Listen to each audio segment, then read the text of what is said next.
Bab 106, Perubahan Mendadak. Mohon rekomendasikan. Mohon jamin tiket bulanan. Tak lama kemudian, berita yang menggemparkan seluruh istana Daki datang. 3 negara bagian di perbatasan Daki tiba-tiba diserang oleh bangsa barbar. Sebagian besar kota di ketiga negara bagian itu direbut dalam waktu 3 hari. Hidup dan mati Yuetai, penjaga barbar yang telah menjaga perbatasan selama lebih dari 100 tahun, tidak diketahui.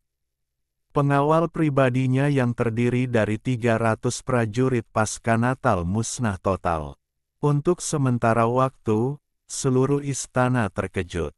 Raja Kitahu bahwa masalah ini serius. Di satu sisi, ia segera mengirim pasukan ke 3 negara bagian di perbatasan.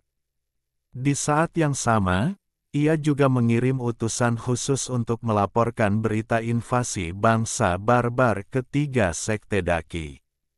Negara bagian Yan, sekte setan hitam. 13 puncak setan hitam lebih tinggi dan lebih berbahaya daripada satu puncak. Puncak nomor 3 bahkan semakin tinggi, dan Anda hampir tidak dapat melihat tepi yang menonjol dari lereng gunung. Berbeda dengan puncak nomor 13 yang ramai, hampir tidak ada orang di sini dari atas hingga bawah, dan tidak ada bangunan. Hanya sebuah aula hitam yang berdiri sendiri di puncak-puncak, memancarkan suasana dingin sepanjang waktu. Aula itu remang-remang dan kosong, tampak cukup sepi. Seorang pria beralis pedang mengenakan jubah hitam dengan hiasan emas duduk bersila di tengah, dengan cahaya hitam bergulir memancar dari tubuhnya, mengembun menjadi api hitam yang tampaknya besar, sekitar 3 meter tingginya, menutupi seluruh orang. Tiba-tiba, sebuah gelang di pergelangan tangan pria beralis pedang itu tiba-tiba memancarkan lingkaran cahaya hitam redup, dan rune nyamuk dan lalat dalam cahaya hitam itu melompat, dengan cepat mengembun menjadi lingkaran sihir melingkar kecil.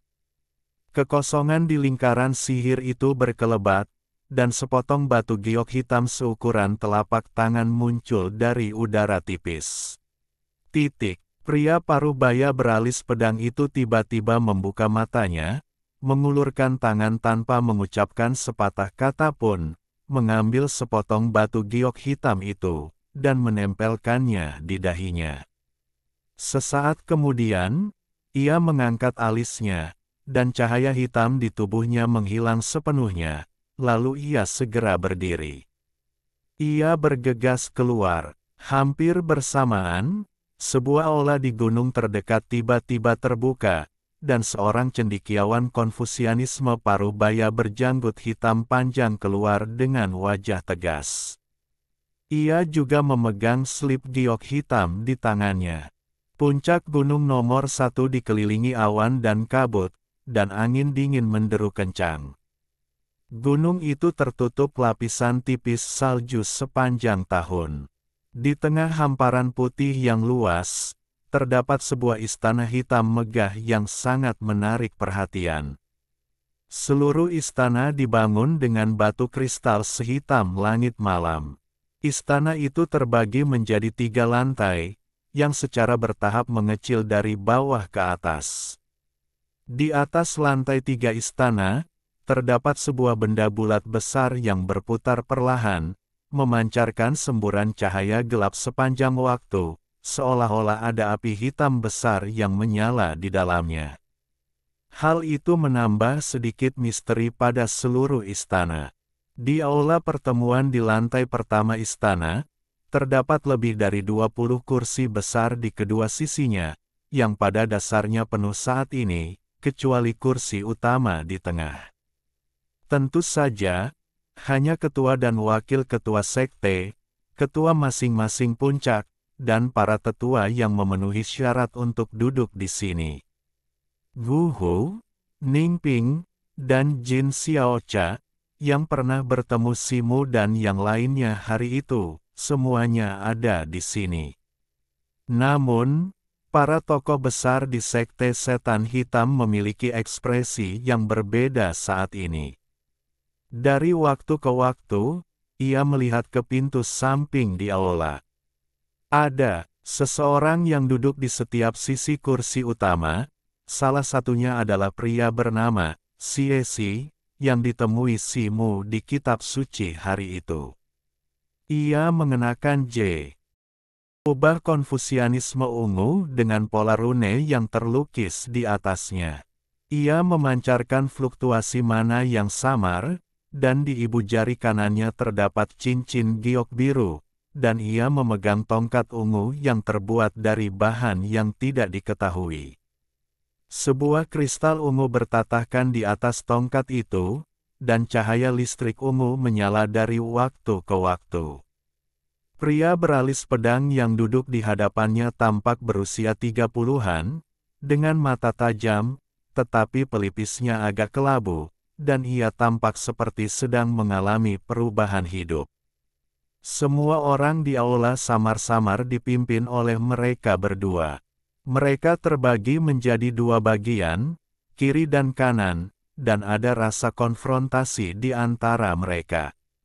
Pada saat ini, sesosok melintas di pintu samping, dan seorang lelaki tua berjubah hitam berjalan keluar. Orang ini kurus dan kering. Wajahnya bersih dan kurus, dan ia mengenakan jubah hitam. Ia tampak sederhana dan polos, dan perilakunya tenang, dan tidak ada yang istimewa tentang dirinya.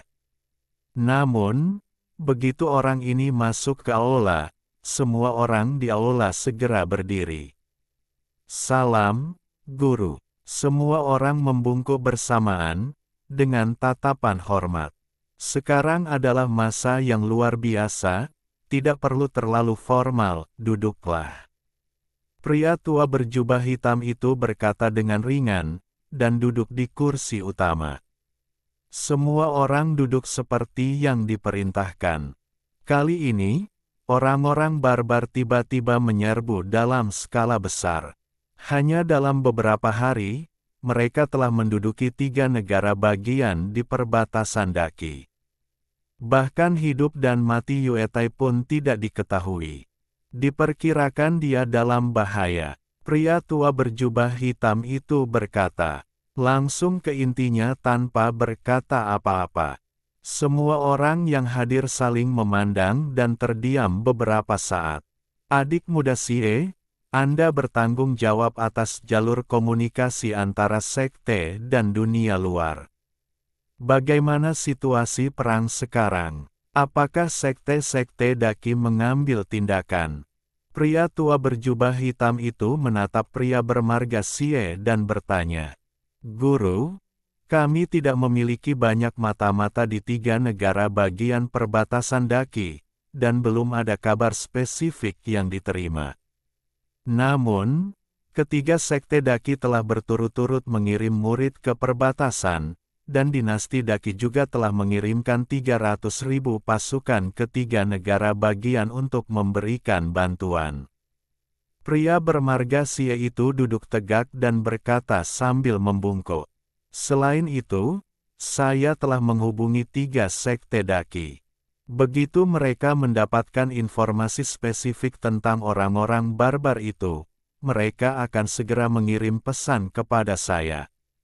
Pria bermarga Sie itu berhenti sejenak dan menambahkan, Saudara Sie, meskipun ini adalah periode yang luar biasa, menurut aturan sekte, untuk menghubungi sekte lain untuk masalah sebesar ini, Anda harus terlebih dahulu mendapatkan persetujuan dari pemimpin sekte atau tetua agung. Anda bertindak sendiri, yang terlalu berlebihan. Pria beralis pedang itu tiba-tiba angkat bicara setelah mendengar ini, dengan nada menuduh. Kali ini situasinya mendesak, dan Sie telah membuat keputusan tanpa izin.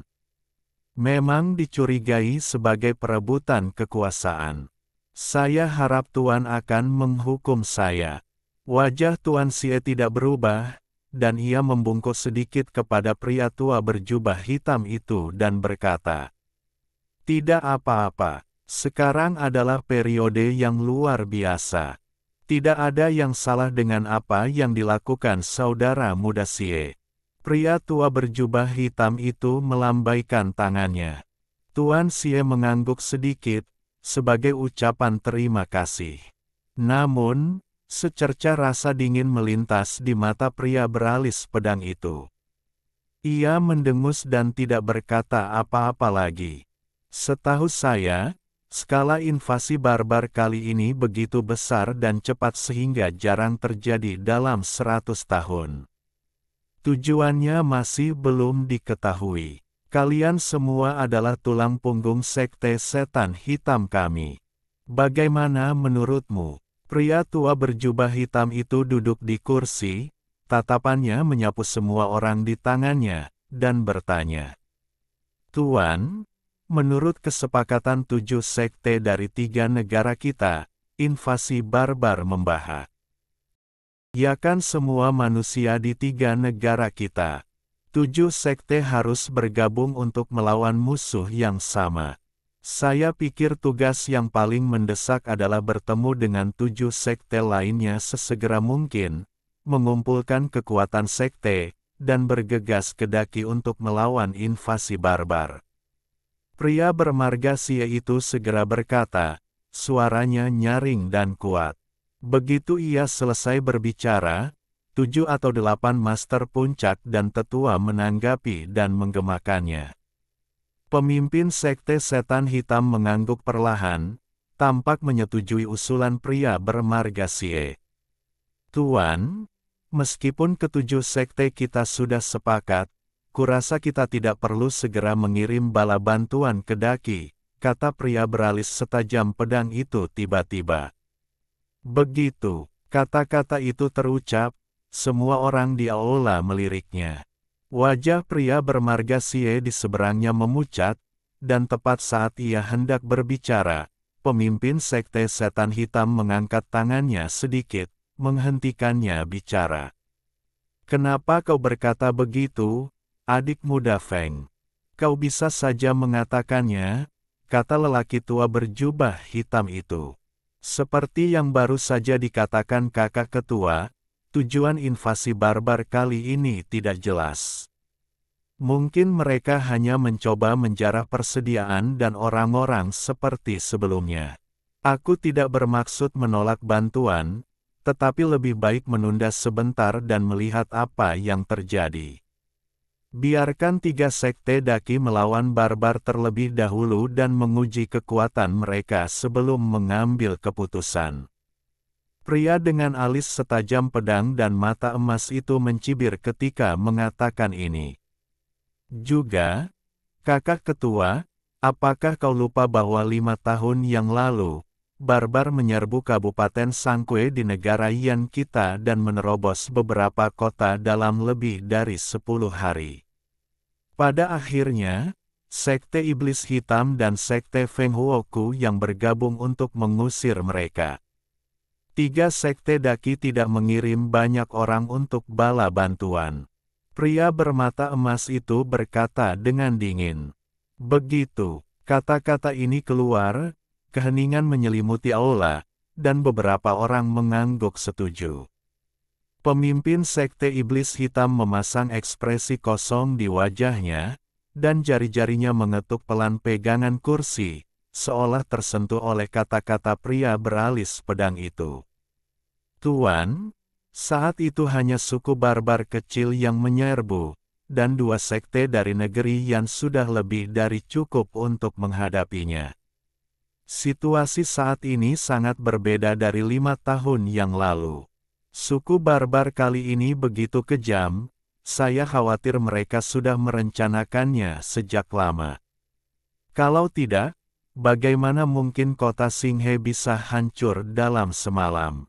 Jika ketujuh sekte kita masih bersekongkol saat ini, saya khawatir kita akan dikalahkan oleh suku barbar satu persatu, dan semuanya akan terlambat. Wajah pria bermarga Xie berubah, dan dia berdiri dan berkata dengan tergesa-gesa. Melihat ini, pria beralis pedang itu juga berdiri dan ingin mengatakan sesuatu. Para pemimpin puncak sekte iblis hitam jelas terbagi menjadi dua kekuatan besar.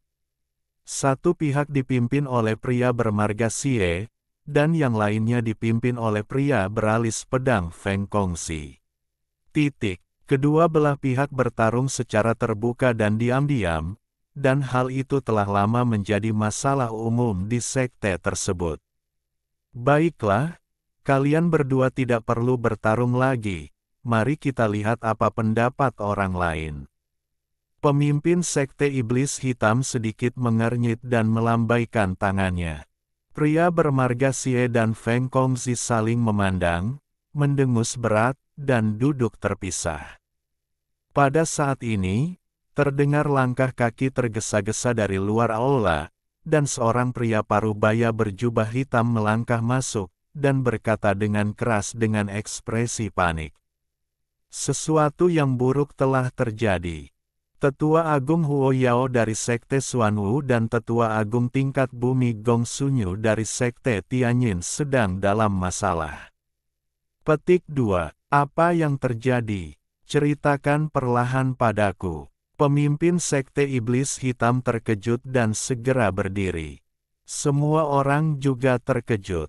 Melapor kepada ketua dan semua tetua serta master puncak, saya baru saja menerima kabar bahwa Tua Huo Yao sedang mengasingkan diri di area terlarang sekte, tetapi dibunuh oleh barbar kelas 1 yang tiba-tiba muncul, Mang Sang. Di hari yang sama, Tetua Gong Sun diserang oleh beberapa prajurit barbar tingkat bumi saat sedang keluar, dan terluka parah. Meskipun berhasil melarikan diri kembali ke sekte, kultivasinya rusak parah. Pria parubaya berjubah hitam itu berkata dengan keras, suaranya bergetar. Semua orang di aula terkejut ketika mendengar ini. Ketua Sekte Iblis Hitam juga mengubah raut wajahnya dan duduk perlahan. Apakah berita itu benar? Tanya pria bermarga Xie dengan dingin. Ini adalah pesan yang dikirim kembali oleh murid-murid kami yang ditempatkan di Sekte Xuanwu dan Sekte Tianyin pada saat yang sama. Sama sekali tidak ada kesalahan. Pria parubaya berjubah hitam itu ragu-ragu sebelum berbicara. Pemimpin Sekte Iblis Hitam melambaikan tangannya dengan lembut dan meminta pria parubaya itu untuk mundur. Semua orang di aula memasang ekspresi yang sangat buruk, terutama orang-orang dari faksi Feng Kongzi, yang tampak buruk rupa dan sedikit malu. Bab 107, Penyebaran Pertama. Pembaruan kedua. Ini pembaruan kedua. Wang Yu masih mengetik. Ada pembaruan lainnya di bawah ini. Silakan berlangganan dan pilih saya. Tuan, dilihat dari situasi saat ini, para barbar sedang merencanakan banyak hal kali ini. Jika kita tidak bersiap lebih awal, saya khawatir. Pria bermarga Xie itu berkata dengan tergesa-gesa. Pemimpin Sekte Setan Hitam mendengar ini dan mengangguk sambil berpikir. Mang Sang selalu dikenal sebagai orang terkuat di antara para barbar. Dia telah mencapai tahap tengah peringkat bumi beberapa dekade yang lalu, tetapi Huo Yao juga merupakan orang kuat di tahap awal peringkat bumi. Sekarang Mang Sang ini berani masuk jauh ke dalam wilayah terlarang Sekte Xuanwu dan membunuhnya dalam satu serangan. Saya khawatir kultivasinya telah meningkat lagi. Para barbar berani menyerang dalam skala besar kali ini. Mungkin karena ini. Oleh karena itu, invasi barbar ini jelas tidak sebanding dengan yang sebelumnya. Di awal, seorang pria berjubah hitam bertopeng harimau tiba-tiba berbicara. Itu adalah Guhu. Semua orang terdiam ketika mendengar ini. Guru, saya pikir karena masalah ini melibatkan seorang ahli tingkat bumi. Lebih baik melaporkannya kepada Da Chang Xiao dan biarkan dia yang memutuskan. Feng Kongzi akhirnya menyarankan hal ini. Sudah sampai pada titik ini, dan sudah terlambat untuk membuatnya khawatir. Selain itu, sampaikan perintah untuk memperkuat penjaga sekte. Semua murid tidak diizinkan meninggalkan gunung. Semua peringatan dan larangan dibuka untuk mencegah orang-orang barbar yang kuat menyerang sekte kita. Pria tua berjubah hitam itu memberi perintah dengan sungguh-sungguh. Baik, semua orang yang hadir bergegas berdiri, setuju serempak, lalu berjalan keluar aula dengan cepat. Pria bermarga Xie dan Feng Kongzi adalah yang terakhir keluar dari aula. Mereka saling berpandangan dan berpisah tanpa ekspresi. Feng Kongzi berjalan perlahan menuruni tangga di luar aula, mengerutkan kening, bertanya-tanya apa yang sedang dipikirkannya. Di sebuah belokan, Feng Kongzi berhenti dan menoleh ke arah gunung belakang puncak No. 1. Dari sudut ini, samar-samar terlihat sebuah halaman yang tenang di sana, tersembunyi di bawah bayangan gunung, dan dikelilingi kabut hitam. Ini adalah tempat peristirahatan tetua agung Sekte Iblis Hitam. Pada hari kerja, kecuali ketua sekte yang bisa datang untuk meminta audiensi, para master puncak dan tetua sekte tidak diizinkan mendekat. Mata Feng Kongzi berkilat aneh, lalu ia berbalik dan melangkah pergi dengan cepat. Setelah sosok itu pergi, seorang gadis cantik perlahan keluar dari balik batu besar di dekatnya. Ia adalah Jin Xiaocha. Ia menatap punggung Feng Kongzi, mata indahnya berkilat, dan ia tampak berpikir. Di luar halaman belakang gunung puncak No. 1. Pemimpin Sekte Iblis Hitam mendorong pintu dan masuk. Halaman itu tampak sangat biasa, dengan dinding abu-abu dan ubin hijau, tidak berbeda dengan bangunan biasa.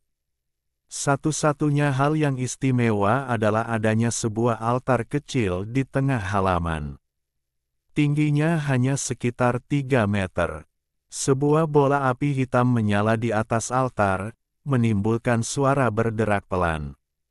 Udara di halaman terasa jauh lebih pekat daripada di luar karena api hitam, dan lelaki tua berjubah hitam itu tampak bernapas lebih cepat. Namun, jelas ini bukan pertama kalinya ia datang ke sini. Ia langsung melewati api altar dan perlahan-lahan tiba di pintu rumah utama di belakang altar. Zhong Yan memberi salam kepada tetua agung. Pria tua berjubah hitam itu membungkuk ke arah rumah utama dan berteriak. "Masuklah." Sebuah suara agung terdengar dari ruangan itu, dan pintu pun terbuka secara otomatis. Kepala sekte mengucapkan terima kasih dan masuk. Ruangan itu cukup luas, tetapi tidak ada perabotan biasa seperti meja, kursi, tempat tidur, dan bangku. Keempat dindingnya dicat dengan cat merah tua. Ada beberapa pola aneh yang dilukis, yang tampak seperti manusia dan binatang buas yang tegak. Ada 8 pola. Dari pintu, bagian dalamnya tampak agak mengerikan dan gelap. Ruangan besar itu kosong, hanya dengan sebuah patung hitam besar yang ditempatkan di bagian terdalam. Patung itu adalah seorang pria kuat berjubah hitam, dengan rambut keriting menyala, tetapi wajahnya mengerikan dan ganas, dengan wajah hitam dan tanduk hantu, serta 2 gigi taring panjang di mulutnya. Ia memegang senjata panjang yang mirip garpu bercabang 3 di tangannya. Lengannya terangkat tinggi, seolah hendak menebasnya, dan momentumnya luar biasa. Patung ini adalah Dewa Iblis Api Hitam yang disembah oleh Sekte Iblis Hitam, tetapi tidak ada meja dupa untuk pemujaan di sini. Tidak ada dupa yang menyala, yang tampak aneh. Di depan patung itu, sesosok tubuh tinggi duduk di tanah, dan karena punggungnya menghadap pintu, wajahnya tidak terlihat. Tetua Agung, kata ketua sekte itu lembut dengan ekspresi yang sangat hormat di wajahnya. Ada peristiwa besar apa? Sosok tinggi itu tidak menoleh. Ia bertanya dengan suara rendah. Ya, keponakan baru saja mendapat kabar. Ketua sekte itu menceritakan tentang pembunuhan sesepuh tingkat bumi dari sekte Xuanwu dan penyerangan terhadap sesepuh agung dari sekte Tianyin. Huo Yao benar-benar terbunuh di area terlarang sekte. Area terlarang sekte Xuanwu, Istana 5 Ekstrim, dijaga oleh formasi Xuanming Yinsa, yang terhubung dengan energi Yinsa bawah tanah dan sama sekali tidak memiliki kekurangan. Mang Sang berhasil menyelinap masuk. Tidak ada cara lain selain menerobosnya. Dengan cara ini, tampaknya kultivasi Mang Sang telah meningkat pesat. Saya khawatir dia telah mencapai tahap akhir tingkat bumi. Hehe, itu memang bakat alami. Tetua agung itu terkekeh, dengan nada merendahkan diri. Dia tidak berdiri, tetapi perlahan berbalik. Rambut hitam panjangnya tergerai di bahunya, kulitnya halus, tanpa kerutan, dan dia tampak paling tua 40 tahun, jauh lebih muda dari ketua sekte. Tentu saja, ketua sekte iblis hitam ini hanya terlihat muda, tetapi sebenarnya dia berusia lebih dari 300 tahun. Tetua Agung, kami masih membutuhkan nasihatmu tentang bagaimana bertindak sekarang, kata Master Sekte lembut. Saat ini, apa pilihan kita? Kekuatan barbarian yang sesungguhnya jauh di luar imajinasimu. Jika ketiga sekte daki hancur, sekte iblis hitam kita tidak akan mampu bertahan sendirian. Kumpulkan para murid sesegera mungkin dan bersiaplah untuk pergi ke daki untuk mendapatkan dukungan. Tetua Agung memerintahkan tanpa ragu. Baik, Mang Sang sekarang sangat kuat, dan para prajurit barbarian tingkat bumi juga akan keluar dengan kekuatan penuh. Aku akan membahas masalah ini dengan para prajurit tingkat bumi dari sekte lain. Sedangkan untuk pasukan barbarian dan prajurit totem biasa, aku serahkan padamu untuk menghadapinya. Tetua Agung berdiri dan berkata dengan sungguh-sungguh. Wajah ketua sekte berubah, tetapi ia tetap setuju dengan hormat. Berita bahwa Tetua Agung Sekte Xuanwu terbunuh dan Tetua Agung Sekte Tianyin diserang dan terluka parah menyebar, dan 7 sekte dari 3 negara terkejut dan semua orang dalam bahaya.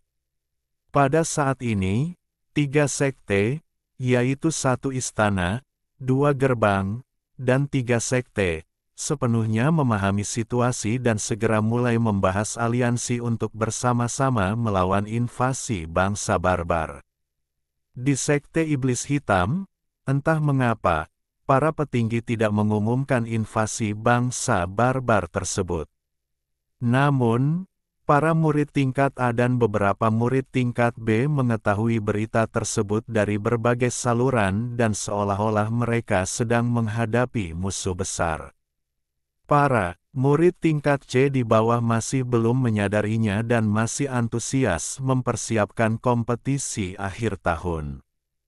Simu telah berlatih keras di rumah batunya seperti biasa akhir-akhir ini. Ia hanya tahu sedikit tentang dunia luar, dan tentu saja ia tidak tahu apa yang terjadi puluhan ribu mil jauhnya.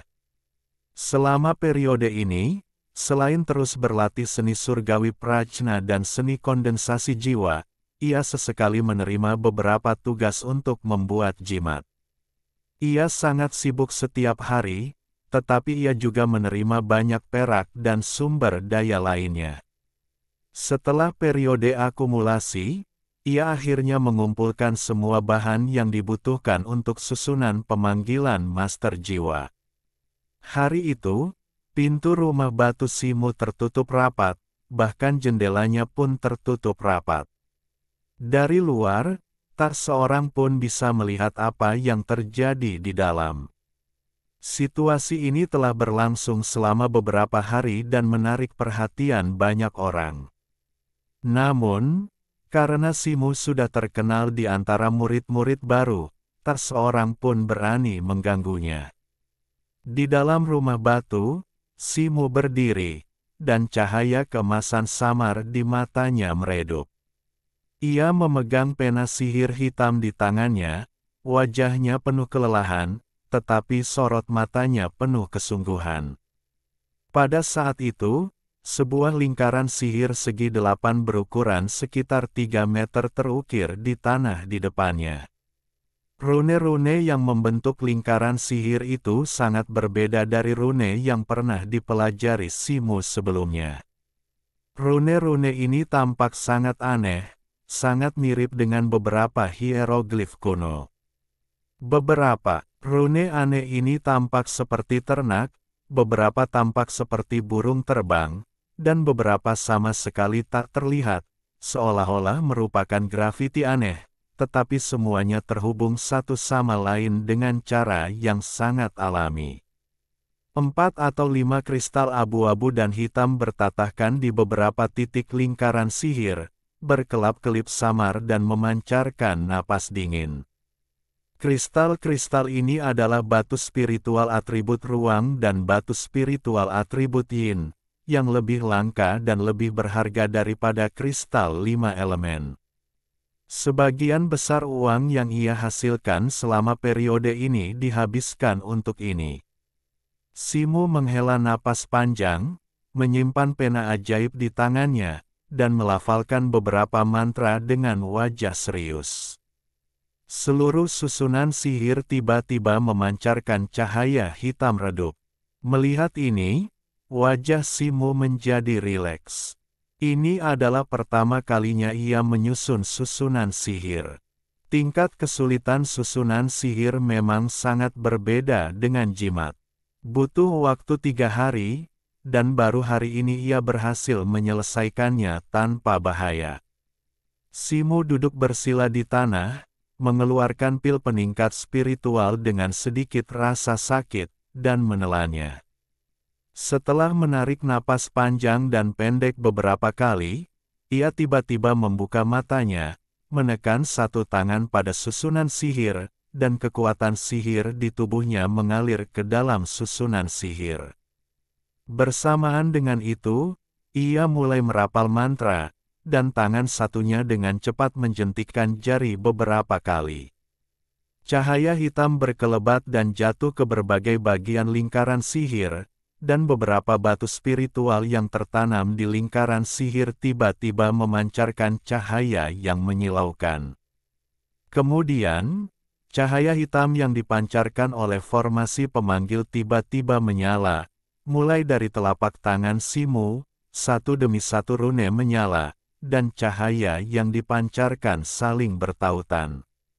Dalam beberapa tarikan napas, semua rune dari luar hingga dalam menyala, dan suara dengungan mulai terdengar di sekitarnya. Suara Simu merapal mantra semakin keras, dan sebaliknya, cahaya hitam yang dipancarkan oleh lingkaran sihir juga semakin terang. 1/4 jam kemudian, cahaya yang dipancarkan oleh lingkaran sihir segi 8 telah mencapai titik yang menyala-nyala, dan kabut hitam samar muncul di rumah batu. Untungnya, pintu dan jendela ditutup saat itu, jika tidak, fenomena menakjubkan ini pasti sudah menyebar keluar. Dahi Simu menonjol dengan urat biru, dan butiran keringat mulai mengalir di pipinya. Pada saat ini, lingkaran sihir telah sepenuhnya aktif, dan daya hisap yang sangat besar dipancarkan dari formasi, dengan cepat menyerap mana yang sedikit di dalam tubuhnya. Napasnya mulai terasa berat, tetapi mantra yang ia ucapkan masih sangat jelas.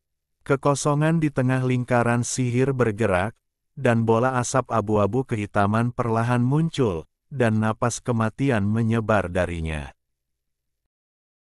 Bab 108, Yan Luo, Pembaruan Ketiga. Simu sangat gembira melihat ini. Ia segera mengambil botol porselen putih dari tangannya, membuka tutupnya, dan melemparkannya ke arah asap abu-abu hitam di dalam lingkaran sihir. Dengan suara, "Wus!" bola cairan hitam keluar dari mulut botol dan terbang ke dalam asap abu-abu hitam lalu menghilang. Asap abu-abu hitam yang awalnya mengalir perlahan, setelah cairan hitam itu terbenam, langsung menggelinding dengan gemuruh dan liar, berputar di bawah kendali suatu kekuatan, membentuk pusaran abu-abu hitam berukuran sekitar 3 meter. Potongan-potongan besar asap abu-abu hitam keluar dari pusaran dan menyebar ke segala arah. Tak lama kemudian, seluruh lingkaran sihir tertutupi oleh lapisan asap abu-abu hitam. Wajah Simu serius, matanya melebar, dan ia dengan cepat merapal mantra dan tiba-tiba menunjuk jarinya. Cahaya hitam terbang keluar dari ujung jarinya dan menghilang ke dalam pusaran abu-abu hitam. Serangkaian suara renyah terdengar dari "bang" dan "bang". Batu-batu roh yang awalnya tertanam di dalam lingkaran sihir hancur hampir bersamaan. Dengan suara "krek", busur listrik hitam setebal lengan muncul di tengah pusaran abu-abu kehitaman. Tak lama kemudian, busur itu menghilang diiringi gemuruh guntur lainnya. Seluruh rumah batu bergetar hebat. Kemudian, cahaya lingkaran sihir segi 8 itu padam sepenuhnya, dan pusaran abu-abu kehitaman di tengah lingkaran sihir itu tiba-tiba menghilang. Sebagai gantinya, sesosok tubuh yang samar dan kurus muncul. Gumpalan asap yang belum menghilang melilitnya, berkibar seperti pita panjang, dan ia sama sekali tak dapat melihat wujudnya. Simu berdiri dan menatap sosok itu lekat-lekat. Namun, sesaat kemudian, ia teringat sesuatu lagi, dan buru-buru meraih pisau hitam meteorit yang telah disisihkan, lalu mengeluarkan setumpuk jimat dari tangannya dengan tangan yang lain. Alhasil, sosok samar itu berdiri tak bergerak. Melihat ini, Simu merasa sedikit lega. Asap abu-abu kehitaman itu perlahan menghilang, dan sosok itu pun perlahan menjadi jelas. Itu adalah kerangka humanoid abu-abu putih yang sedikit lebih pendek darinya, berdiri di tengah lingkaran sihir, dengan dua api hijau menyala di rongga matanya. Api itu berkedip sedikit. Simu menatap kerangka dari dekat dan merasakan tanda teknik pengikat jiwa yang telah ia tanam di tubuh orang lain, menunjukkan bahwa itu adalah kerangka yang telah ia pilih di dunia kematian sebelumnya. Ia sedikit senang, namun setelah ia melihat ke atas dan ke bawah beberapa kali lagi, ia tak dapat menahan diri untuk tidak terkejut. Kerangka di depannya tampak sedikit berbeda dari kesannya. Ia ingat bahwa ketika ia menanamkan tanda di dunia kematian, kerangka itu compang camping di mana-mana, dan bahkan satu lengannya hilang. Sekarang kerangka di seberangnya tidak hanya memiliki kedua lengan yang utuh, tetapi juga memiliki lebih sedikit tulang patah yang menyusun tubuhnya. Bahkan warna tulang-tulang di seluruh tubuhnya sedikit lebih gelap. Tepat saat Simu melihat kerangka di depannya, kerangka itu mengangkat kepalanya, dan dua rongga mata yang terbakar menghadap Simu, seolah-olah menatap pria di depannya. Simu menunggu beberapa saat, dan melihat bahwa kerangka itu sama sekali tidak berniat menyerangnya. Setelah sedikit lega, ia perlahan berkata, "Siapa namamu? Bisakah kau mengerti apa yang kukatakan?" Kerangka itu masih tak bergerak dan sama sekali tidak menanggapi kata-kata Simu. Simu sedikit mengernyit ketika melihat ini. Tampaknya kerangka yang ia panggil dengan pengorbanan sebesar itu tidak hanya tak bernyawa, tetapi juga memiliki kecerdasan yang rendah. Ia tiba-tiba merasa simpati kepada Tuan Zhu, yang telah menghabiskan seluruh tabungannya untuk memanggil burung beo cair. Cair setidaknya bisa berbicara dengannya, tetapi kerangka ini bahkan tidak bisa mengerti bahasa manusia.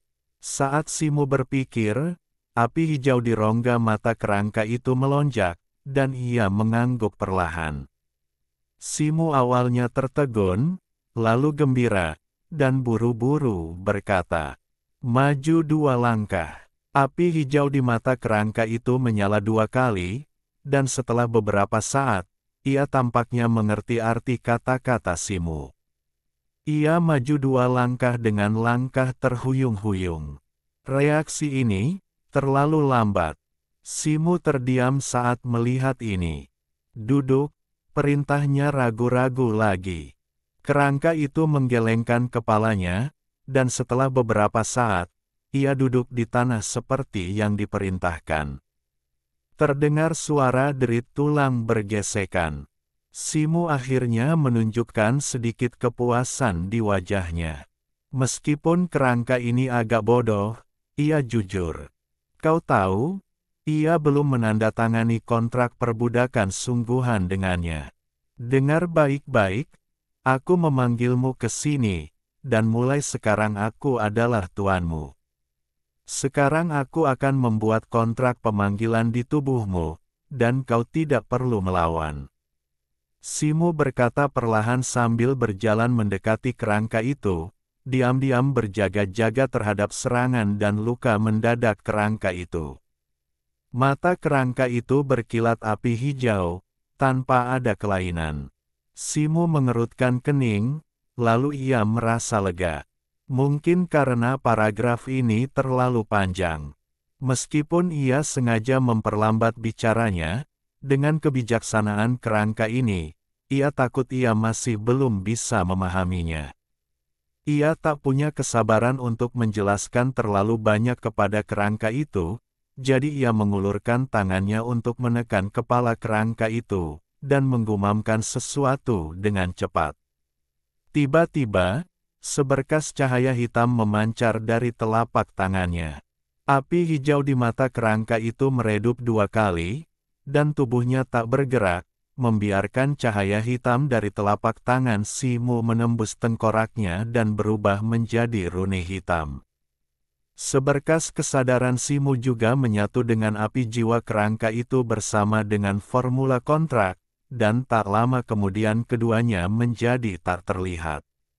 Karena kerangka itu tidak melawan sama sekali, prosesnya berjalan sangat lancar.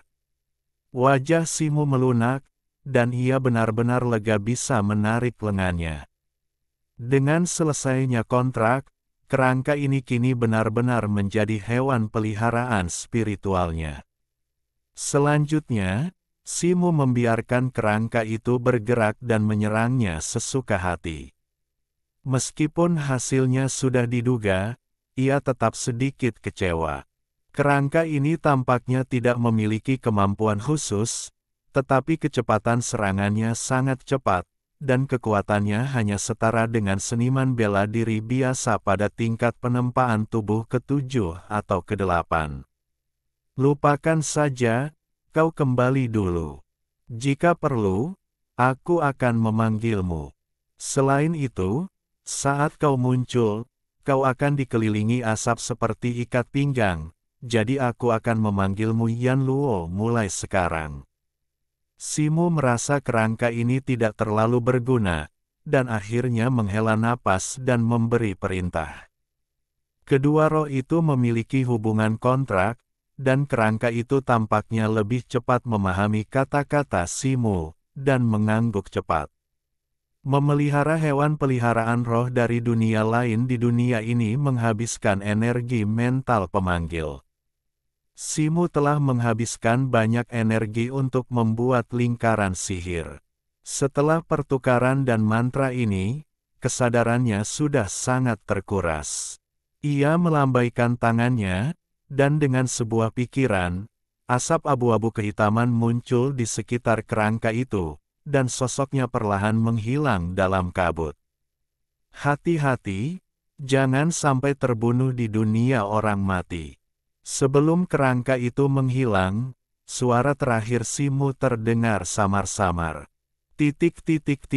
Di kaki gunung tinggi di dunia mati, gumpalan asap hitam keabu-abuan muncul, dan sesaat kemudian sesosok kerangka putih keabu-abuan keluar darinya.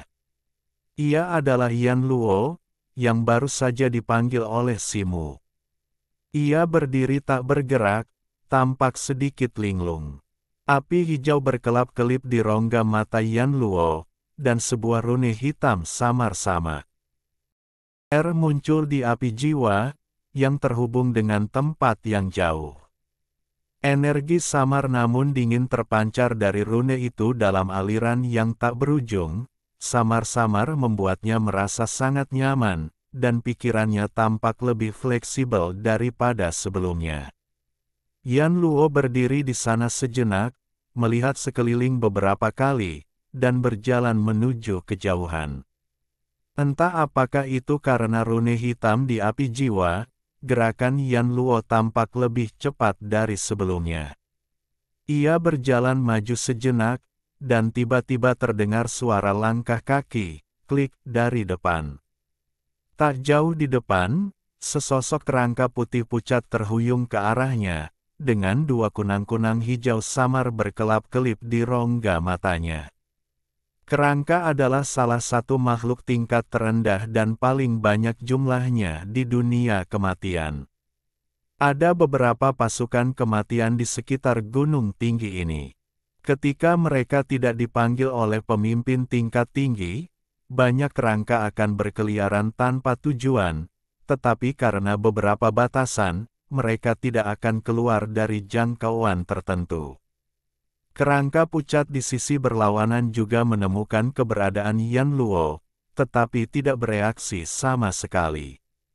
Di dunia kematian, makhluk tingkat rendah seperti kerangka biasanya bertemu satu sama lain. Jika tidak ada perang legiun, mereka tidak akan saling mengganggu dan melakukan urusan mereka sendiri. Rongga mata Yan Luo memancarkan api hijau, dan tidak ada gerakan abnormal. Dia berjalan maju perlahan. Kedua kerangka itu berpapasan pada jarak sekitar 2 kaki. Pada saat ini, siulan tajam tiba-tiba datang dari telinga kerangka putih itu, dan saat berikutnya, dunia di depannya tiba-tiba berputar cepat. Dengan klik, kepala kerangka pucat itu jatuh ke tanah. Sebelum kecerdasannya yang rendah sempat memikirkan apa yang terjadi, sebuah kaki tulang berwarna abu-abu putih dengan cepat membesar di bidang penglihatannya yang baru saja terfokus, dan dengan suara keras, ia menghancurkan tengkorak pucat itu berkeping-keping. Sebuah bola cahaya hijau melesat keluar dari tengkorak yang pecah. Yan Luo menggelengkan kepalanya, membuka mulutnya, dan menghisap cahaya hijau itu ke dalam mulutnya. Dua api hijau di rongga matanya melonjak beberapa kali, dan ia tampak cukup puas. Selanjutnya, Yan Luo berjongkok di samping kerangka tengkorak pucat tanpa kepala itu, mengulurkan tangan dan mematahkan beberapa tulang yang tampak relatif kokoh, lalu memasangnya di beberapa bagian tubuhnya yang patah. Semburan kabut hitam dan abu-abu melayang, dan beberapa tulang rusuk serta tulang lengan di tubuh Yan Luo memutih. Tubuh abu-abu dan putih itu tampak agak aneh, tetapi Yan Luo jelas tidak mempedulikannya sama sekali. Setelah menggerakkan tubuhnya dengan santai, ia menari dengan gembira, lalu melanjutkan langkahnya. Kemana arahnya? Yan Luo tidak tahu, ia hanya tahu bahwa setelah bertemu pria itu, sebuah ide tiba-tiba muncul di benaknya, terus-menerus mendorongnya untuk menjadi lebih kuat. Di saat yang sama, ada gemuruh di dalam hatinya, yang terus-menerus mengatakan bahwa waktunya hampir habis dan ia harus segera menemukan sesuatu. Apa yang akan ia temukan? Yan Luo sedikit bingung. Kepalanya terasa sangat pusing sehingga ia tak ingin memikirkan hal lain. Ia terus terhuyung ke depan tanpa sadar. Baginya, Jalan di depannya bagaikan jurang yang tak berujung, tenggelam di bawah 9 mata air. Bab 109 Menyergap orang barbar, pembaruan keempat. Setahun kemudian, di perbatasan negara Ki Agong, di wilayah Fuzhou Moucheng, Simu mengenakan kemeja pendek hitam, dengan 2 pedang hitam keperakan di punggungnya, dan ia duduk bersila dengan mata terpejam di dahan pohon yang mengharuskan 2 orang untuk berpelukan. Sudah 2 atau 3 tahun sejak ia meninggalkan desa nelayan kecil itu, dan bentuk serta penampilannya sedikit berubah dibandingkan sebelumnya. Meskipun ia masih memiliki alis tebal dan mata besar, temperamen seorang pejuang telah membuat wajahnya lebih tegas, dengan kontur fitur wajahnya yang jelas. Warna kulit di wajahnya tidak lagi segelap dan semerah dulu, melainkan berwarna perunggu. Ia juga tumbuh jauh lebih tinggi dari sebelumnya, dengan bahu lebar, dada yang kuat, dan lengan seperti besi cor tembaga. Selain kesan aslinya yang liar, seluruh orang memiliki temperamen yang lebih bebas. Pada saat ini, napas Simu terdengar lemah, dan kanopi pohon yang lebat sepenuhnya menutupi sosoknya. Dari kejauhan, hutan kecil yang jarang ini kosong, dan angin serta pasir bertiup, menimbulkan suara gemerisik, samar-samar mengungkapkan rasa sunyi yang khas di perbatasan. Setahun yang lalu, Moucheng jatuh di bawah invasi kaum barbar. Dalam perjalanan menyelinap masuk, Simu menyaksikan pemandangan yang tak terhitung jumlahnya yang sunyi dan tragis, yang dapat digambarkan sebagai bencana. Ada banyak desa yang dibantai oleh kaum barbar, dan ladang subur yang tak terhitung jumlahnya menjadi padang rumput bagi kaum barbar untuk menunggang kuda. Ribuan orang kuat menjadi budak seperti ternak, dan diperintah oleh kaum barbar. Jika mereka tidak puas, mereka akan dicambuk. Mayat wanita ada di mana-mana, dan orang tua serta anak-anak hanya bisa berakhir dengan mayat di jalanan. Semua ini membuat niat membunuh Simu semakin kuat. Bagaimanapun, dia adalah anggota ras manusia, dan Daki adalah tempat kelahirannya. Tidak jauh dari hutan kecil ini terdapat sebuah peternakan kuda militer milik suku Zhengyan, salah satu dari 8 suku barbar. Tugas Simu saat ini adalah menyergap para pengintai patroli di luar peternakan kuda militer. De. Suara samar derap kaki kuda perlahan mendekat ke arah hutan. Telinga Simu bergerak sedikit, dan matanya tiba-tiba terbuka. Cahaya keemasan samar melintas di matanya. Melalui celah-celah dedaunan, sekelompok lebih dari 10 prajurit kavaleri barbar terlihat jelas. Prajurit kavaleri ini tinggi dan kuat.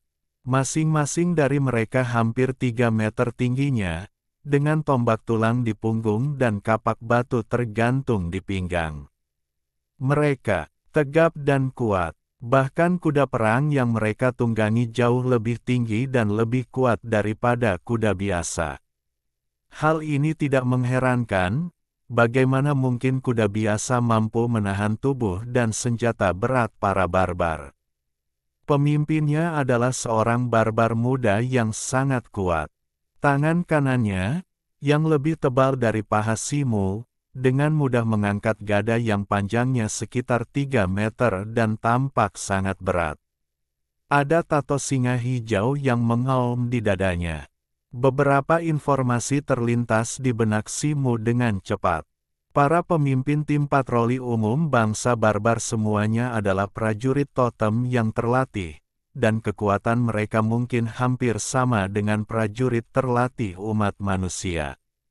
Ia menggerakkan tangan kanannya pelan-pelan, menggenggam pisau hitam meteorit di belakangnya, menyipitkan mata sedikit, dan niat membunuh yang kuat melonjak keluar. Pemimpin para prajurit totem tampak sangat waspada. Peternakan kuda militer ini diserang oleh seorang ahli manusia sebulan yang lalu, dan kerugiannya cukup besar. Tepat ketika mereka perlahan melewati sebuah pohon besar, sesuatu yang aneh terjadi. Dengan suara krek, kanopi pohon yang lebat tiba-tiba terbuka. Sepotong besar cahaya dingin menyelimuti pemimpin para prajurit totem. 13 bayangan pisau hitam terlihat jelas dalam cahaya dingin itu, dan samar-samar berasal dari seorang pemuda berjubah hitam. Itu adalah Simu. Raung. Mata pemuda barbar itu terbuka lebar, dan lengannya yang tebal membesar, dan bulu singa hijau lebat pun tumbuh dengan cepat. Gada di tangannya membentuk busur cahaya di udara, membawa angin kencang, bagaikan naga jahat yang keluar dari gua, dan melesat menuju bayangan pisau hitam. Di langit, terdengar suara ledakan keras di udara. 13 cahaya pisau hitam menghilang dengan keras, tetapi gada itu juga terhalang. Hati Simu bergetar. Ia selalu sangat percaya diri dengan kekuatannya sendiri. Namun, ia tidak menyangka bahwa begitu kedua senjata itu bersentuhan, kekuatan lawan yang bagaikan binatang buas melonjak. Tangan kanannya gemetar hebat, dan ia merasa sedikit sakit dan mati rasa. Barbar muda ini tampaknya memiliki kekuatan tahap tengah alam akuisisi. Pikiran Simu berubah dengan cepat. Ia memanfaatkan momentum itu dan berbalik di udara, melarutkan kekuatan besar ini. Gada di bawahnya menggulung. Di udara, mata Simu berkilat, dan mana di tubuhnya mengalir deras ke pisau hitam meteorit di tangannya. Dengan sekali tarikan, cahaya pisau merah tebal jatuh. Bertabrakan dengan gada itu lagi. Sebuah bola api yang menyilaukan meledak di udara. Barbar muda itu merasakan gelombang api panas menyerbu ke arahnya, dan matanya merah. Dengan rasa sakit yang hebat di tangannya, gada itu hampir terlepas dari tangannya.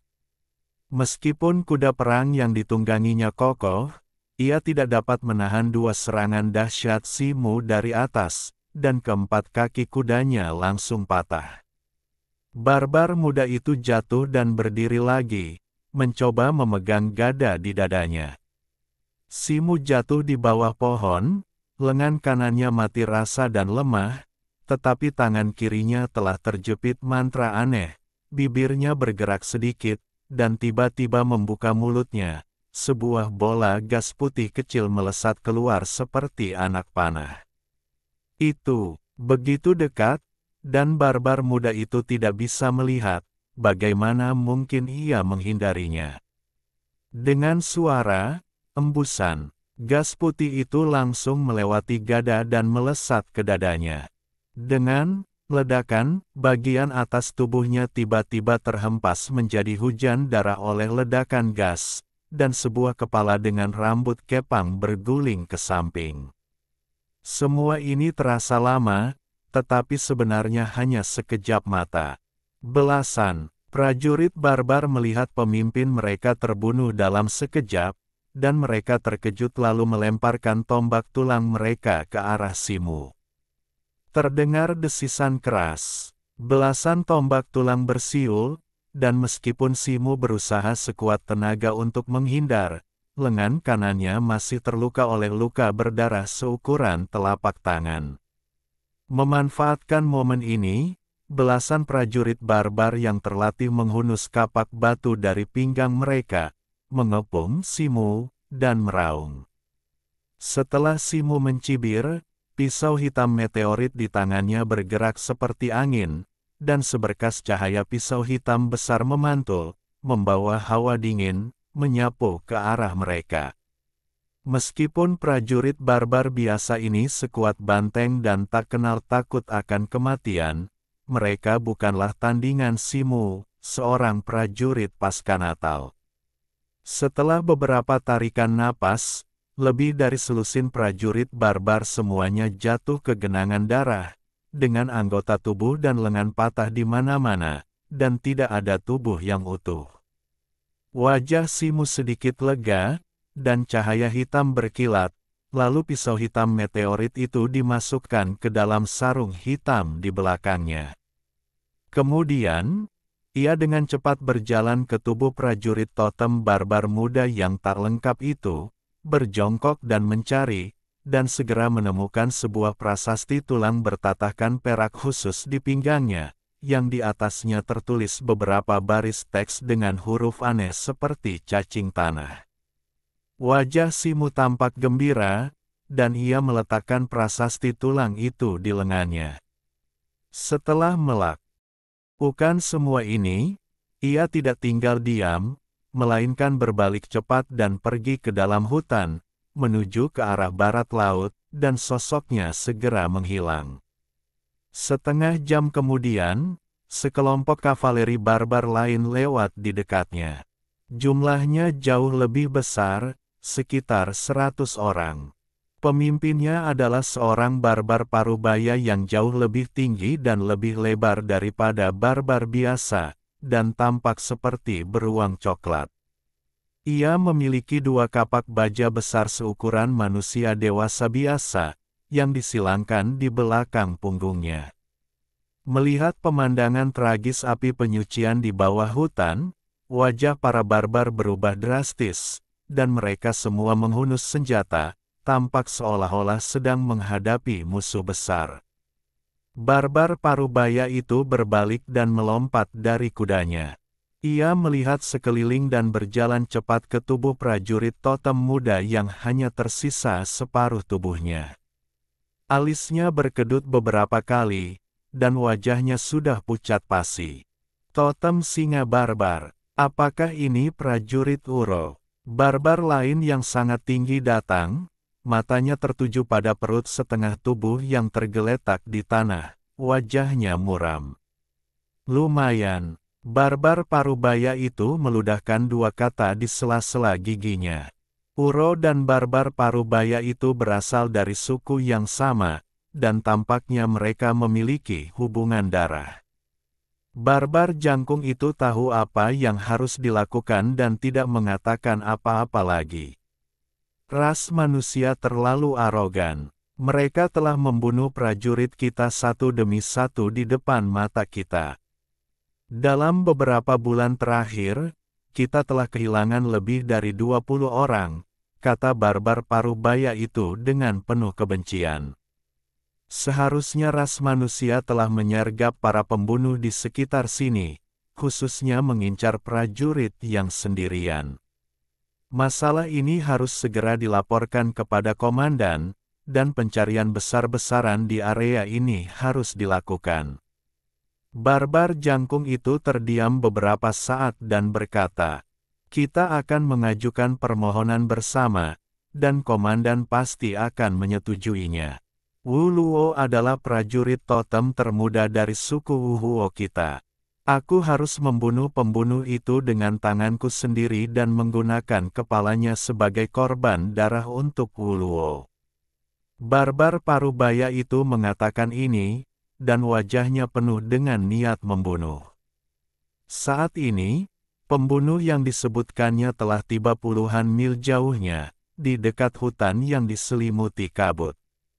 Simu berlari menuju pintu masuk hutan dengan kecepatan tinggi, dengan tatapan waspada di wajahnya, sesekali melihat sekeliling. Baru setelah ia memasuki hutan dan masuk lebih dalam, langkahnya melambat.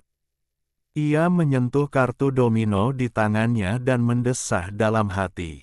Setahun yang lalu, bangsa barbar tiba-tiba menyerbu kerajaan Ki Agung dalam skala yang belum pernah terjadi sebelumnya. 7 sekte utama dari 3 kerajaan dengan cepat membentuk aliansi untuk bersama-sama melawan invasi bangsa barbar. Bangsa barbar tampaknya tidak menyangka 7 sekte utama akan bereaksi secepat itu. Setelah menduduki 3 negara bagian di perbatasan barat Ki Agung, serangan itu secara bertahap ditangkal, dan perang tidak meluas, juga tidak menyebar ke negara-negara Yan dan Huang. Namun demikian, jutaan rumah penduduk hancur dan mereka menjadi budak. Negara-negara bagian dan kabupaten yang berbatasan dengan 3 kerajaan juga bagaikan duri di tenggorokan mereka. Setelah berdiskusi, para petinggi sekte Iblis Hitam membatalkan kompetisi sekte tahun itu dan mengatur agar semua murid sekte bergiliran keluar dari pegunungan dan pergi ke perbatasan Daki untuk melawan kaum barbar. Pada saat yang sama, tugas sekte pada dasarnya adalah melawan kaum barbar. Simu, dengan kemampuannya yang luar biasa dalam membuat jimat, tidak diutus pada awalnya. Ia hanya menyempurnakan beberapa jimat tingkat rendah yang sangat dibutuhkan sekte. Namun, seiring meningkatnya intensitas perang, sekte Iblis Hitam mulai kekurangan tenaga. Akhirnya, setengah tahun yang lalu, ia juga ditugaskan oleh sekte dan datang ke Fuzhou, salah satu dari 3 negara bagian di perbatasan Daki, yang berada di garis depan medan perang. Simu berputar di hutan dengan sangat akrab, dan segera tiba di sebuah tebing di tepi hutan, lalu berhenti di depan sebuah pohon besar yang bisa dipeluk seseorang. Ia melihat sekeliling dan mendengarkan, dan setelah memastikan bahwa tempat itu aman, ia mengeluarkan token terlarang berwarna hijau dari tangannya. Ada 5 atau 6 rune merah terukir di bagian depan token, dan sebuah lingkaran pola rumit menghiasi sekelilingnya. Simu menggenggam token itu erat-erat di tangan kanannya dan menggumamkan sesuatu. Dengan suntikan mana, rune pada token itu menyala satu persatu, dan cahaya hijau redup melesat keluar dan menancap di pohon besar di depannya. Bab 110 KR. Semua orang membuka WeChat di ponsel mereka, mengeklik tanda plus di pojok kanan atas, memilih tambahkan teman untuk menambahkan akun publik, mencari Wang Yu atau Ang Yu, dan mengikuti akun publik tersebut untuk mendapatkan informasi terbaru tentang Wang Yu dan novel Gerbang Alam Misterius. Saya melihat kilatan cahaya hijau di akar pohon, memperlihatkan lubang hitam berukuran sekitar 3 meter, dan tangga batu yang samar-samar terlihat menurun. Simu bergerak dan langsung menghilang di pintu masuk gua. Udara di tempat semula berfluktuasi, dan pintu masuk gua dengan cepat menjadi kabur dan perlahan menghilang ke udara tanpa jejak. Setelah Simu melewati lorong yang tidak terlalu panjang, ia segera tiba di ruang bawah tanah yang cukup luas. Dinding batu di sekitarnya bertatahkan beberapa mineral bercahaya putih, membuat cahaya di ruang bawah tanah tidak redup. Ini tampak seperti gua tambang yang terbengkalai, yang relatif kering. Dinding gunung di sekitarnya penuh dengan jejak penggalian, dan lebih dari selusin ruang batu sederhana telah digali. Saat itu, sebuah meja batu sederhana dan beberapa bangku batu diletakkan jauh di dalam ruang bawah tanah. 7 atau 8 orang duduk mengelilinginya, tampak sedang mendiskusikan sesuatu, dan mereka semua menoleh ketika mendengar suara itu. Batu berpendar di ruangan itu memancarkan cahaya perak samar, yang membuat ekspresi wajah semua orang agak kabur. Orang-orang ini tampak sangat muda, kebanyakan berusia sekitar 17 atau 18 tahun, mengenakan seragam murid dari berbagai sekte. Melihat Simu baru saja masuk, sebagian besar orang di meja itu tersenyum dan menyapanya. Adik muda Si, kau kembali jauh lebih lambat dari biasanya kali ini. Melihat ekspresimu, misinya seharusnya berhasil diselesaikan, kan? Simu tersenyum dan mengangguk kepada orang-orang di sekitarnya yang menyambutnya. Hei, kakak Si, apa kau terluka? Sebuah suara perempuan yang renyah dan ramah terdengar. Seorang gadis berjubah hijau yang tampak berusia sekitar 16 atau 17 tahun berdiri di antara kerumunan. Mata gadis itu yang cerah berkilauan bagai bintang, dan hidungnya mancung dan manis. Kulitnya seputih krim, dan sosoknya begitu indah dan mengharukan. Saat ini, ia menatap lengan kanan Si Mu dengan cemas. Ada luka tusuk sepanjang sekitar 30 cm di sana. Meskipun darahnya telah mengering, lukanya masih tergulung, yang tampak mengejutkan. Ini hanya luka ringan, tidak serius. Terima kasih, Nona KR, atas perhatianmu. Si Mu melirik luka di lengannya dan tersenyum pada gadis cantik itu. Gadis berjubah hijau itu mengerutkan kening dan sepertinya ingin mengatakan sesuatu, tetapi pada saat ini, seorang pemuda yang sedari tadi terdiam berdiri di sampingnya, dan semua orang di sekitarnya terdiam. Saudara Si, apakah misinya sudah selesai? Pemuda itu mengenakan pakaian biru sekte Xuanwu dan berkata dengan dingin. Si Mu sedikit mengernyit, lalu mengeluarkan sebuah piring tulang perak dari tangannya dengan ekspresi tenang dan menyerahkannya kepada pemuda berjubah biru itu. Pemuda berjubah biru itu menerimanya.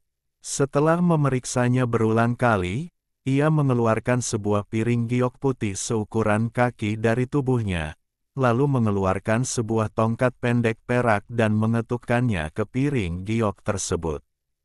Dengan suara pelan, cahaya putih muncul di piring giok putih tersebut. Kemudian, cahaya itu mengembun menjadi tirai cahaya seukuran 2 kaki, di mana muncul baris-baris teks yang merupakan tugas. Mata semua orang di sekitarnya berbinar. Semua mata tertuju pada layar cahaya. Pemuda berbaju biru menggunakan tongkat pendek perak untuk mengetuk ringan salah satu tugas untuk mencegat tim patroli barbar. Layar cahaya itu menyala, dan seberkas cahaya putih memancar keluar. Di dalamnya, sesosok pemuda barbar dan bar domino muncul, dan huruf aneh di atasnya juga terlihat jelas. Itu persis sama dengan domino bertatahkan perak di tangan pemuda berbaju biru.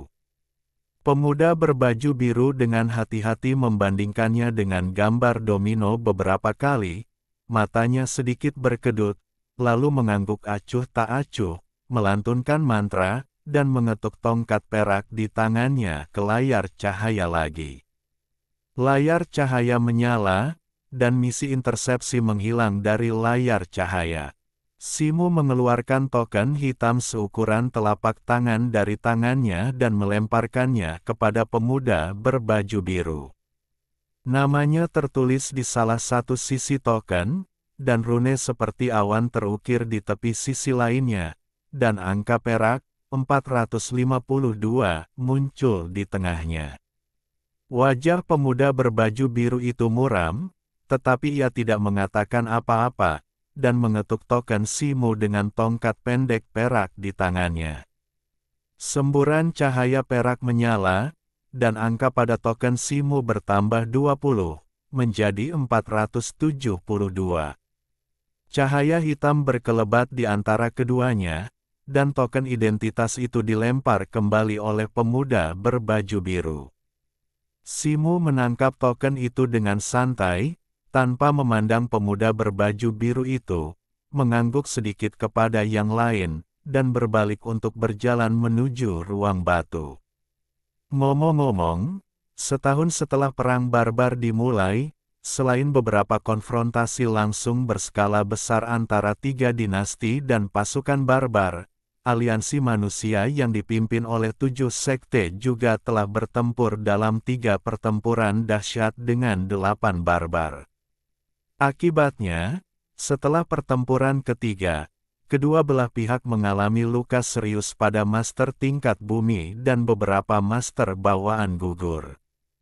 Jumlah master tingkat bumi di pihak manusia lebih banyak daripada jumlah barbar, Tetapi kekuatan master pertama barbar, Mang Sang, terlalu kuat, jauh dari mampu dilawan oleh master tingkat bumi umat manusia. Jadi setelah pertempuran master ketiga, kedua belah pihak tampaknya telah mencapai konsensus tertentu dan secara bertahap mempertahankan keseimbangan yang cerdik.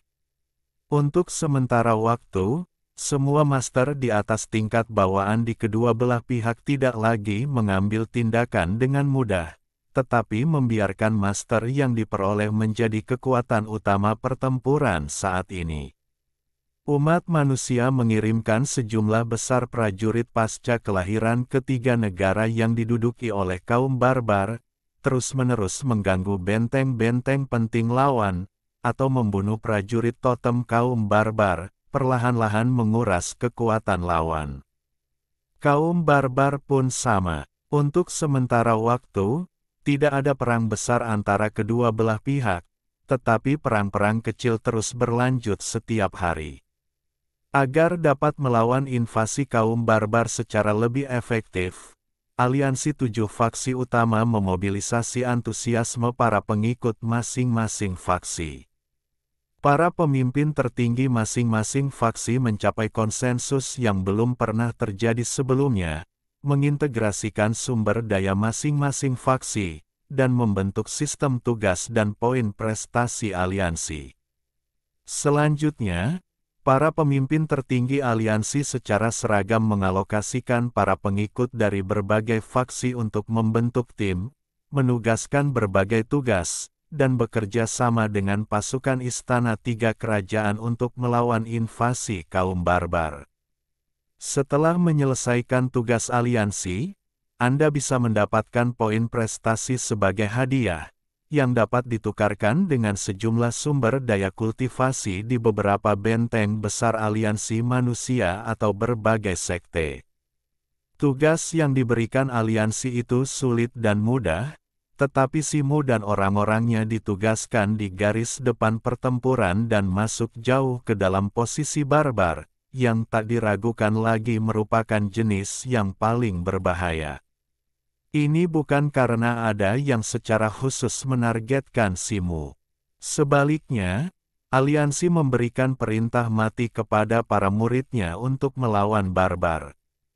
Setiap murid harus tetap di garis depan setidaknya selama 1 tahun sebelum dipindahkan kembali ke tempat lain.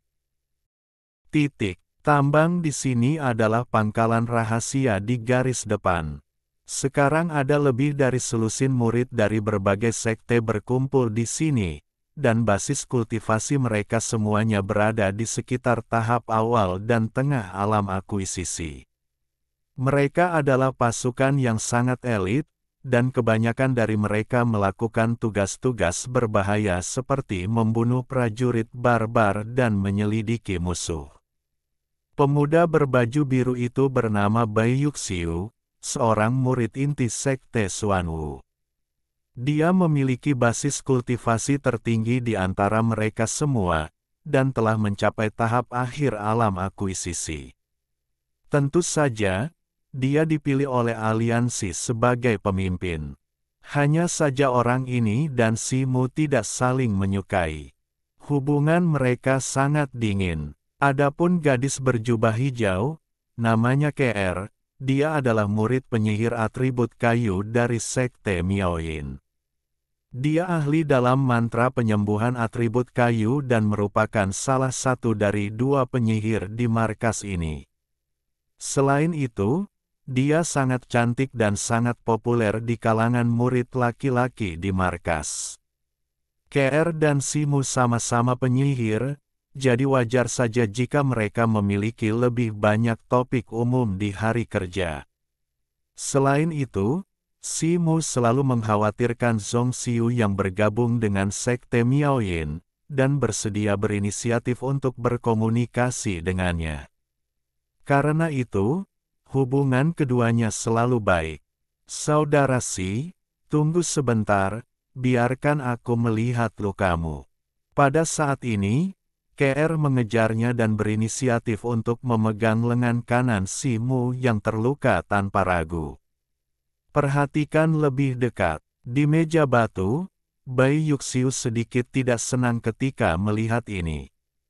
Simu tidak menolak. Ia berdiri di sana dan membiarkan KR memeriksa lukanya. Meskipun lukanya agak panjang, tidak dalam. Tidak ada tanda-tanda keracunan. KR menghela napas lega dan mengulurkan jari putihnya untuk menyentuh luka itu. Kemudian ia membuka bibir merahnya dan mengucapkan beberapa mantra yang jelas dan menyenangkan. Detik berikutnya, cahaya hijau samar tiba-tiba menyala di ujung jarinya, dan saat jarinya perlahan menyentuh luka, cahaya hijau itu segera membungkus luka yang sempit itu sepenuhnya. Simu hanya merasakan dingin dan rasa gatal yang tak tertahankan di lukanya, lalu luka itu sembuh dengan cepat, hanya meninggalkan bekas luka samar dalam sekejap mata. Ia tahu bahwa dalam 3 atau 4 hari, tidak akan ada bekas luka yang tersisa di lengannya. Teknik penyembuhan kayu saudari masih sangat ampuh, terima kasih. Simu menggoyangkan lengannya, tidak merasakan sakit sama sekali, dan berkata dengan wajah gembira. Saudara Si, sama-sama. Saya bisa menjalankan misi sebelumnya berkat jimat yang Anda berikan. KR tersenyum manis, alisnya yang melengkung sedikit bergetar. Aduh, saudari memang pilih kasih. Dia selalu memanggil kami kakak senior, tetapi ketika bertemu seseorang, dia mengganti sebutannya menjadi kakak. Tawa aneh tiba-tiba terdengar dari kerumunan di belakangnya. Mendengar ini, KR berbalik dan meringis ke arah kerumunan di belakangnya. Penampilannya yang ceria, ditambah dengan wajahnya yang memang cantik, sangat menawan, bahkan Simu yang berdiri di sampingnya pun terkejut. Wajah Bai Yuxiu tiba-tiba menjadi lebih muram ketika melihat pemandangan ini. Adikku, kenapa kau tidak memanggilku kakak Guan juga? Seorang pria gemuk juga bercanda sambil tersenyum. KR berbalik dan memelototi pria gemuk itu, tetapi mengabaikannya. Ia menyapa Simu dan berbalik menuju guanya sendiri. Pada saat ini, seorang wanita mungil berjubah putih berwajah dingin juga berdiri dan pergi bersama KR. Keduanya tampak sedang membicarakan sesuatu. Wanita berjubah putih itu jarang berbicara. Simu hanya tahu bahwa ia adalah murid perempuan dari Sekte Tianyin dan tampaknya memiliki hubungan baik dengan KR. Melihat ini, Simu berbalik dan berjalan menuju kamar batunya tanpa mengucapkan sepatah kata pun. Kamar batunya berada di bagian paling dalam karena paling sunyi. Setelah kembali ke kediamannya, Simu berganti pakaian bersih. Pada saat itu, terdengar ketukan di pintu.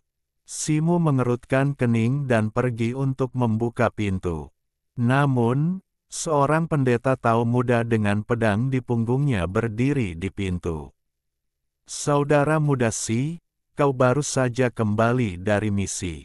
Seharusnya aku tidak mengganggumu, tapi aku menerima misi yang cukup sulit.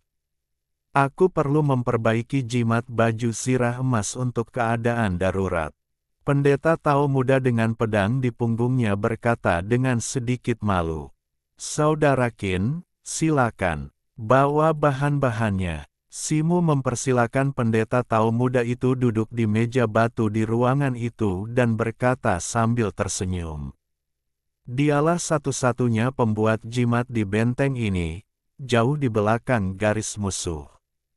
Orang lain yang perlu mengisi ulang jimat di tubuh mereka hanya bisa meminta bantuan Simu.